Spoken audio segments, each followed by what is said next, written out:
occupied rent-free space in President Obama's head for many years now. I think it's like 15 times he mentioned me, something like that. Yeah. Well, I think that you deserve a Golden Globe for all of these incredible clip reels that you've put together. I think it's a public service. These people need to have it in their faces and be reminded of their behavior and their media malpractice over the last 8 years.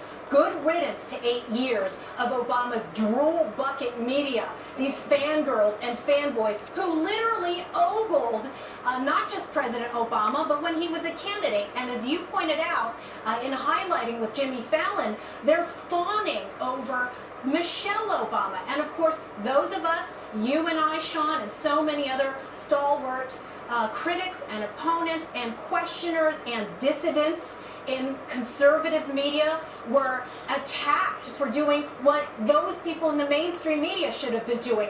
Do your jobs. Subject these political candidates to the same amount of scrutiny that you are now trying to compensate for with the incoming Trump administration. Only after Obama had done so much damage, Sean, did these people finally admit that yes, we should have asked more questions. There is a very famous viral clip of Tom Brokaw and Charlie Rose on PBS, which we pay for, in which they cackle that they didn't vet Obama properly enough. There are admissions from the New York Times that they allowed the Obama administration to, quote, let the Obama administration rubber stamp and oversee the statements that were printed in the New York Times. It's shameful.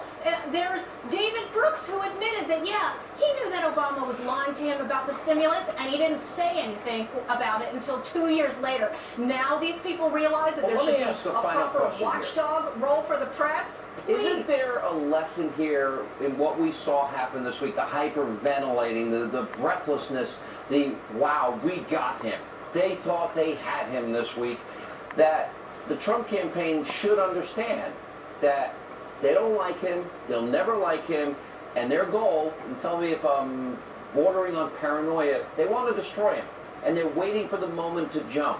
Whether it's small and insignificant, it doesn't matter. They will turn something into something bigger than it really is.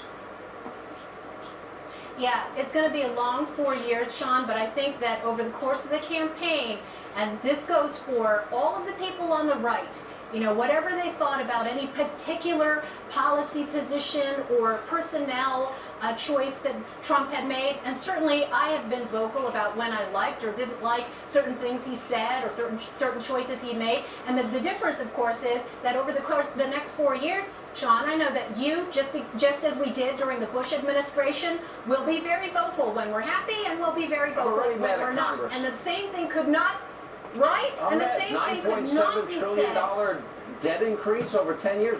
What, I thought they're the party of limited government, balanced budgets.